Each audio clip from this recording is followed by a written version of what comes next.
Yeah, what's the business, y'all? I done come to the conclusion that that flip edging ain't for everybody. Flip edge will ruin your weed eater, and it'll ruin your business. And let me tell you what I'm talking about, guys. Look, we can't be turning our weed eaters upside down and expecting the engine to do what it's supposed to do. We don't drive cars upside down. So, but as always, there's a way to fix this, and I'm gonna show you what I'm talking about. Yeah, it requires an echo weed eater. Let's go. So I don't know if you let me see if we can even get it in there so you can see it. But up in here, what happens when you turn this weed eater upside down? Gravity takes effect, right? So all your stuff is flowing the opposite direction the way it's supposed to be flowing. What's gonna happen is you're gonna wind up getting oil, you're gonna wind up getting gas and everything that it shouldn't go in, and therefore your pistons are gonna start to seize on these weed eaters, fellas. So if you got a seized piston, I'll tell you in another video how to fix it. Stop flip edging with your weed eater. That's the problem. You need to go ahead and get you a pass and go ahead and flip that bad boy over. There we go. Now look, I did wind up fixing the seized piston in the weed eater. And again, I'll tell you guys how to get it done. But you know, what slowed me down, man? I was down on this weed eater for the last 8 months, always since last year. So we just got to make sure we're using the equipment the proper way. And guess what? When you call the manufacturers talking about you got a seized piston, they're not going to help you. They're going to tell you you voided your warranty, you put the wrong type of gas in there, and you've been flip edging. So, you know, be careful with your weed eater, fellas. That's going to be your bread and butter, your business. So make sure it's always in running condition and treat it right. I got to figure out a way to kind of store them a little better too, you know, as far as riding around with the back of them in the truck. So we're going to get all that together though. We're going to get you right. We're going to get strong up here and show you guys how to work this thing. Now look, I did wind up fixing the seized piston in the weed eater. And again, I'll tell you guys how to get it done. But you know, what slowed me down, man? I was down on this weed eater for the last 8 months, always since last year. So we just got to make sure we're using the equipment the proper way.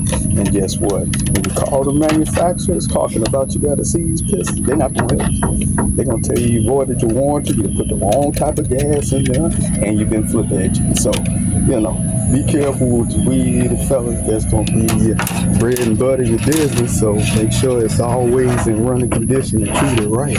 I got to figure out a way to kind of store them a little better too, you know, as far as riding around with the back of them in the truck. So we're going to get all that together though. We're going to get you right. We're going to get strong up here and show you guys how to work this thing. Let's go. As you can see, I still got the guard on this bad boy, right? That's another thing that will void your warranty, fellas. Look, the reason why they got that guard on there is to prevent this string from being too long, right? That's going to be wear and tear on your engine. Just that little bit of extra string is putting more wear and tear on your engine. When they manufacture these bad boys, they set it up to be used like they set it up, not for you to take the head off. So, you know, everybody does it their way, and you're more than entitled to do it your way. It's your business. You understand? So it's just that with me, that's how we're going right now, because I know the drawbacks of doing it. It may look cool and all that good stuff, but hey, it is what it is when it comes to that warranty, whether the equipment's going to last you the way you want it to. Let's go.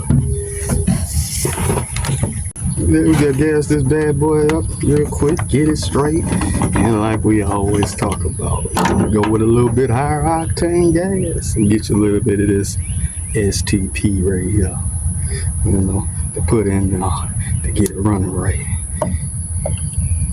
Here we go.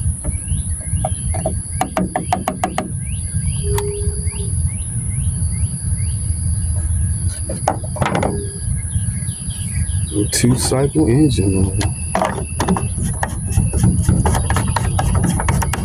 Man, y'all, it's hot out here today. About this time of year, they say this is the time when people start quitting. You're gonna get a lot of calls if you're in the lawn care business right now. It's getting hot.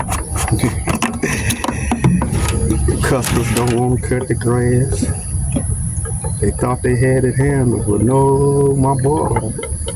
This is where the rubber meets the road, so to speak, when it comes to this, man.